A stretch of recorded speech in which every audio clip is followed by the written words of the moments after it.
आज की इस वीडियो में हम बात करते हैं स्ट्रक्चर ऑफ ह्यूमन हार्ट, यानी मनुष्य का हृदय। कल की वीडियो में हमने बात किया था कोशिकीय श्वसन के बारे में। उम्मीद करते हैं कि आपने इस वीडियो को देखा होगा, आपने उस वीडियो को अच्छे से समझा होगा। देखिए, शिक्षा एक शेरनी का दूध है, जो जितना पिएगा वो उतना ही गुर्राएगा।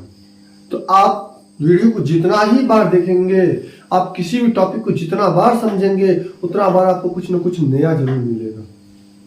हर वीडियो को आप लंबे समय तक देखें, बार बार देखें। जितनी बार देखेंगे उतनी बार आपको कुछ ना कुछ नया वर्जन जरूर मिलेगा उसमें। और एनसीईआरटी पैटर्न की बुक, तो ओनली वन फार्मूला होता है एनसीईआरटी का कि आप बार बार देखिए और बार बार समझिए।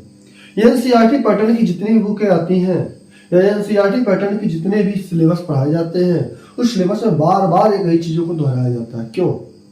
क्योंकि एनसीईआरटी पैटर्न के सिलेबस में जो शब्द होते हैं वो थोड़े कठिन वर्जन के होते हैं, कठिन शब्द होते हैं और उन शब्द के डबल अर्थ होते हैं। अगर आप उसको दोहराते हैं, बार बार समझते हैं, तो आपको कुछ नया मिलेगा ही। चलिए अब आज की वीडियो में बात करते हैं। उम्मीद करते हैं कि आपको पिछली वीडियो बहुत अच्छी लगी होगी। स्ट्रक्चर ऑफ ह्यूमन हार्ट, मनुष्य के हृदय की संरचना। तो कल तक हमने पढ़ाया था कि मानव हृदय के पहले की टॉपिक मानव श्वसन तंत्र।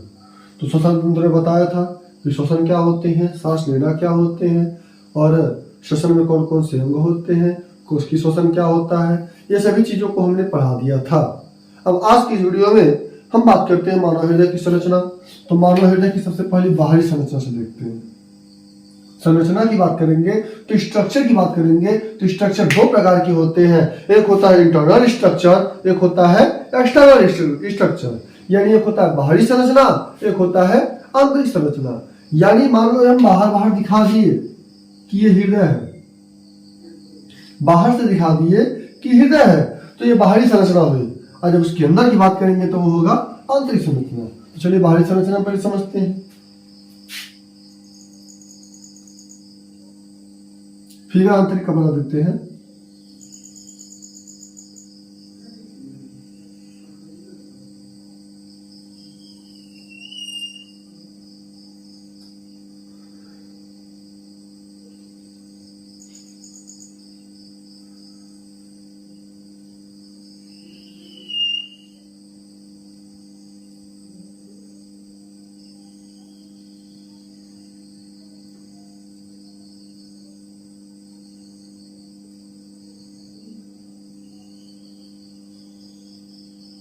ठीक, अब यहां पे बीच में ट्राइकस्पिड वाल्व लगा होता है।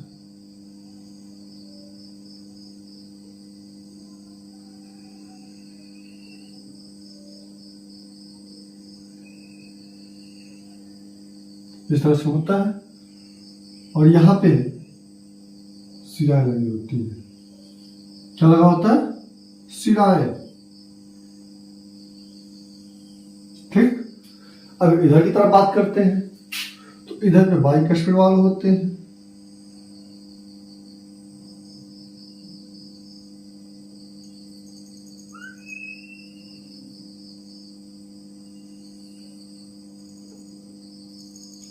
कोई दिक्कत?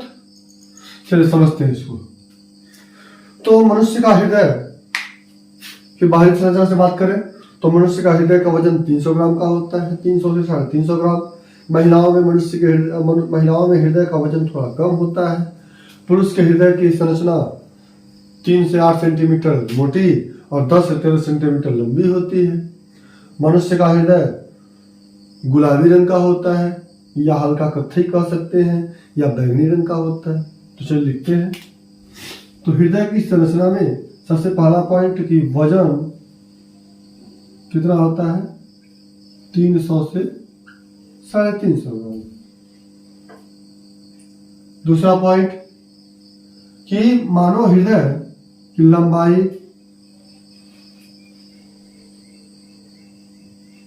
10 से 13 सेंटीमीटर, चौड़ाई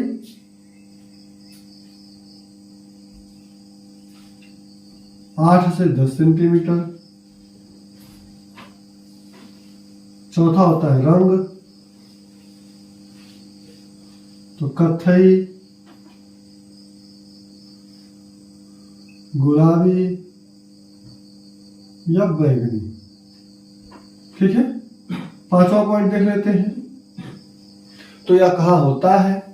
तो यह हमेशा वक्ष गुहा में बाईं तरफ झुका हुआ होता है। यानी इसकी स्थिति पूछे तो वक्ष गुहा में बाईं तरफ।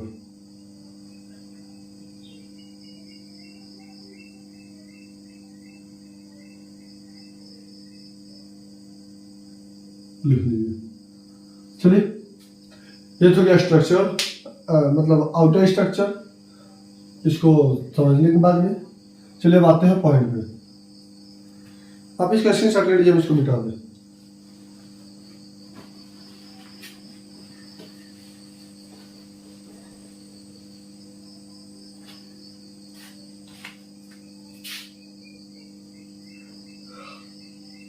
चलिए, तो मनुष्य का हृदय 4 चेंबर का बना होता है। कितने चेंबर का?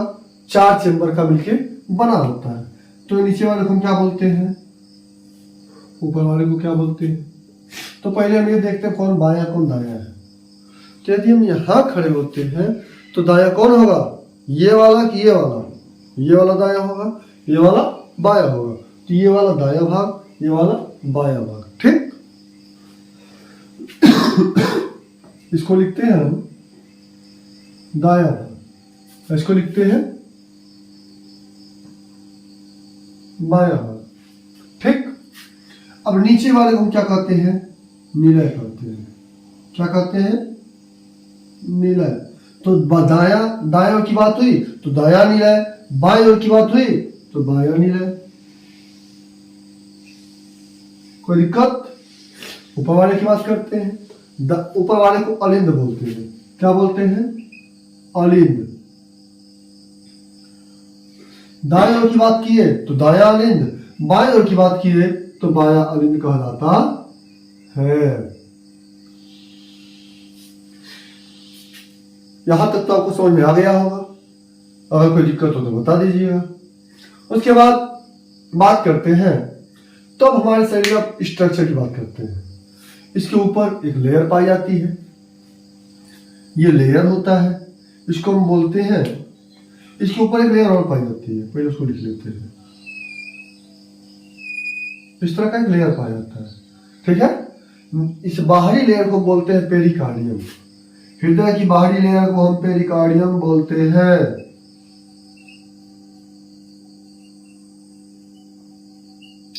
कोई दिक्कत? अब हृदय की बाहरी लेयर को पेरिकार्डियम बोलते हैं, अंदर के लेयर को कोरोनरी सल्कस या कार्डियक सेप्टम बोलते हैं। कोरोनरी सल्कस या कार्डियक सेप्टम। कोई दिक्कत? अब इन दोनों के बीच में है जो खाली है, ये गैप नहीं होता है, इसमें कुछ ना कुछ भरा होता है। और जो भरा होता है उस पदार्थ का नाम होता है पेरिकार्डियल द्रव। क्या कहते हैं? पेरिकार्डियल द्रव कहते हैं।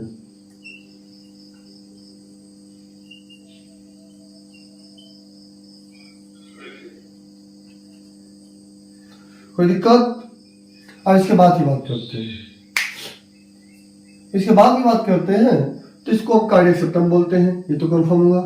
इसको हम पेरिकार्डियल द्रव बोलते हैं, ये भी जान गए। पेरिकार्डियम इसको बोलते हैं, ये भी जान गए। अब चलिए बात करते हैं इसके अंदर की। अब इसके स्ट्रक्चर के बाद इसके फंक्शन की बात करते हैं। तो हमारे शरीर में आपको पता है कि दो तरीके की धमनियां, दो तरीके के ब्लड वेसल्स पाए जाते हैं, रुधिर वाहिनियां पाई जाती हैं। एक होता है धमनी, एक होता है शिरा।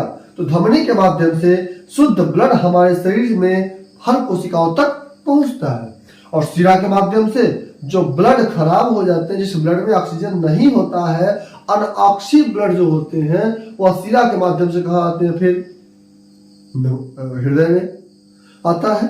ये बताया गया था इसको हमने श्वसन के समय भी थोड़ा बहुत डिफरेंस इसके बारे में बताया था। तो चलिए बात करते हैं इसमें। तो जब जो कोशिका जो मतलब कोशिका से ब्लड निकलता है वह ब्लड आता है इस माध्यम से, इसको बोलते हैं पश्च महाशिरा और अग्र महाशिरा। नीचे वाले को बोलते हैं पश्च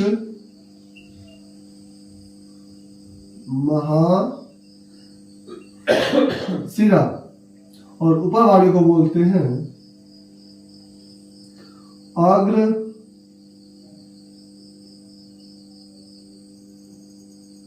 महाशिरा।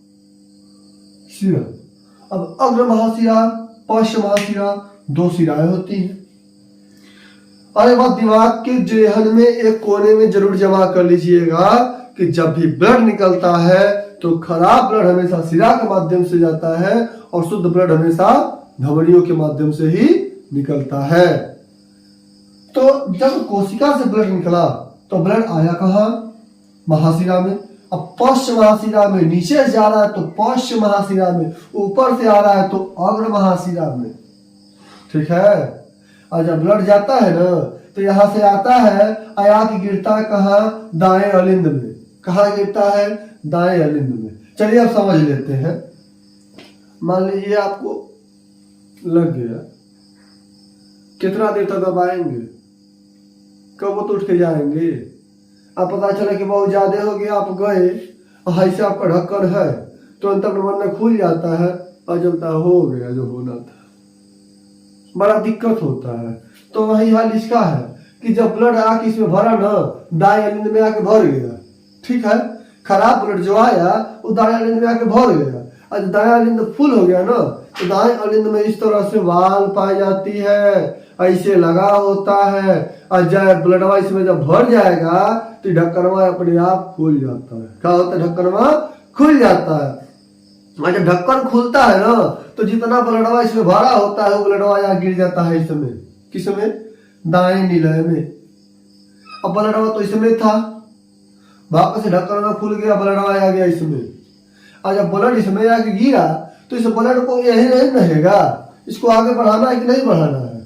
तब क्या होता है? अगली टॉपिक यह है कि यहाँ पे एक वाल्व पाई जाती है और इस दीवार को हम बोलते हैं फुफ्फुस धमनी। क्या बोलते हैं? फुफ्फुस धमनी। अब देखिए बात ये आती है कि आप कहेंगे सर जी अभी तो आप कह रहे थे कि धमनी से शुद्ध रुधिर आता है और शिरा से अशुद्ध रुधिर आता है, तो कैसे इसको धमनी बोल दिए? तो यहां भी पॉइंट नोट कर लीजिएगा कि हर जगह धमनियों में शुद्ध रुधिर बहता है सिवाय एक जगह के फुफ्फुस धमनी में अशुद्ध रुधिर बहता है।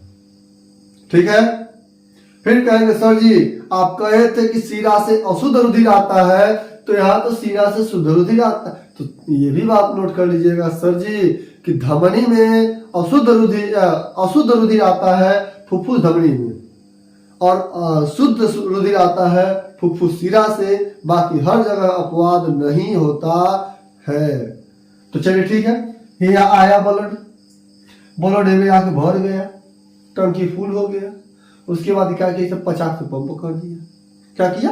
पंप किया। और जब पंप करेगा ना तो ब्लडवा इस माध्यम से क्या करेगा? फक से फेंक देगा। कहाँ? लंग्स में। कहाँ फेंकेगा? लंग्स में। अब लंग्स में जब ब्लड जाएगा, फेफड़े में ब्लड जाएगा, और पहले से सांस लेके वहीं जाए ऑक्सीजन भर के बैठे हैं, आओ और तुम लेके जाओ। तो ऑक्सीजन उसमें भरा था, अब ब्लड गया, अब फेफड़े में जाके क्या किया? ऑक्सीजन को ले लिया और लेके कहाँ आ गया? सीधे दूसरी तरफ। इसका काम खत्म। इस चेम्बर का काम समाप्त। अब आ गया कहाँ? ब्लड इस वाले चेम्बर में। अब यहां देखते हैं तो यहां पे होता है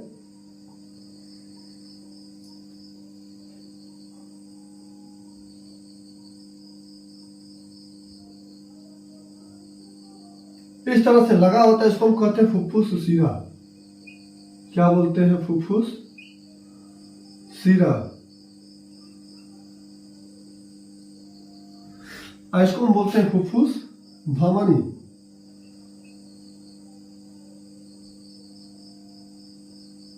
ठीक है। फुफ्फुस धमनी और फुफ्फुस शिरा। तो फुफ्फुस धमनी में ब्लड आता है ना फुफ्फुसीरा से ब्लड आता है, यानी हेयर से गया, हेयर है फेंक दिया, तो आता है फुफ्फुसीरा में। अब फुफ्फुसीरा से जब ब्लड आता है तो ब्लड वाया गिर जाता है बाएं अलिंद में। कहाँ गिरता है? बाएं अलिंद में। अब फिर सेम पैटर्न हो जा है, जब इसे ब्लड बढ़ जाता है, इसका टंकी फुल हो जाता है तो वापस इसे ढक्कन खुल जाता है। अब ब्लड यहाँ गिर जाता है इसमें बाएं निलय में। और जब बायां निलय भर जाता है तो फिर मारता, पंप करता बहुत तेज। और जब ई पंप करता है ना, तो बड़ा तेज पंप करता है, पक से पंप करेगा, पूरा ब्लड उठा फेंकेगा कहाँ? कोशिका तक। कहाँ फेंकता है? कोशिका तक। अब प्रत्येक कोशिका तक ब्लड पहुंच जाता है, इसको हम कहते हैं महाधमनी। क्या बोलते हैं? महाधमनी। कोई दिक्कत? चलिए अगली बात, यहां पे दाएं अलिंद और दाएं निलय के बीच में ट्राइकस्पिड वाल्व पाया जाता है, त्रिवलनी कपाट पाया जाता है। और बाएं अलिंद और बाएं निलय के बीच में द्विवलनी कपाट पाया जाता है। कोई दिक्कत? अगर दिक्कत ना हो तो इसका स्क्रीनशॉट ले लीजिए, फिर हम इसको ओवरऑल एक बार और समझा देते हैं। ठीक है, स्क्रीनशॉट ले लीजिए।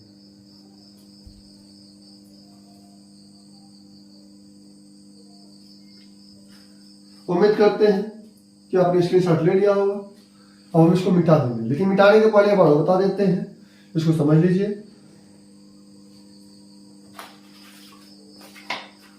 अब हृदय में देखिए, हृदय 4 चेंबर का होता है।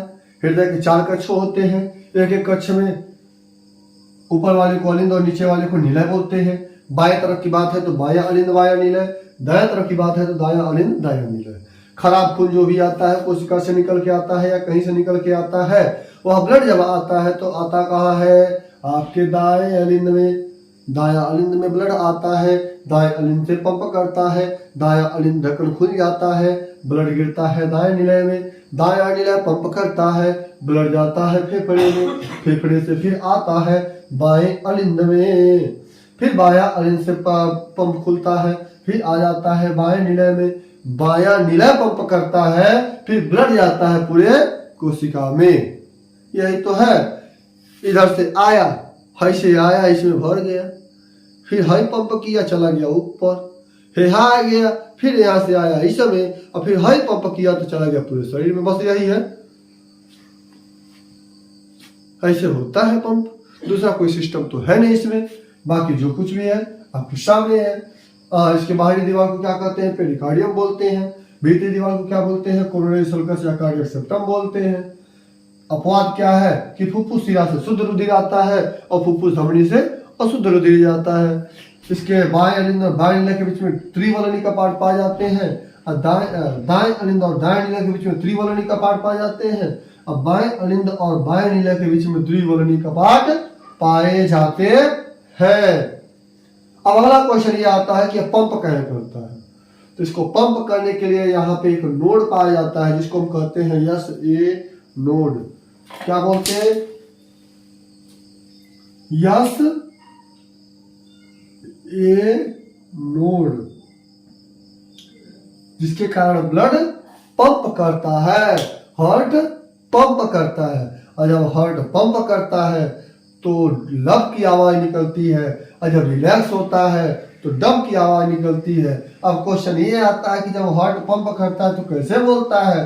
तो हार्ट जब पंप करता है तो लब डब लब डब लब डब की आवाज निकलती है।